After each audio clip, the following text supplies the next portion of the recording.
The bonds in K4FeCN6R potassium ferrocyanide இந்த காம்ப்ளெக்ஸ்ல present ஆகி இருக்கக்கூடிய பாண்ட் என்னன்னு கேட்டிருக்காங்க.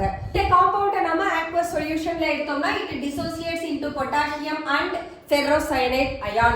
So in aqueous solution we are getting potassium ion and ferrocyanide ion, so that makes it possess ionic bond. The next one, let us take the complex ion.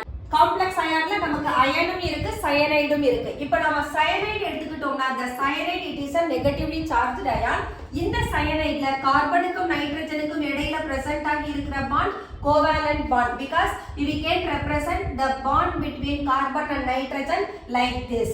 Now the nature of bond between iron and cyanide consider பண்ண போறோம். So மெட்டலுக்கும் சயனைடுக்கும் இடையில இருக்கக்கூடிய bond according to Werner theory it is a coordinate covalent bonds. So potassium ferrocyanide that causes all the three types of bond: ionic, covalent and coordinate covalent bond. உங்களுக்கு இந்த video பிடிச்சிருந்தா like பண்ணுங்க, share பண்ணுங்க, comment பண்ணுங்க and subscribe பண்ணுங்க. Thank you.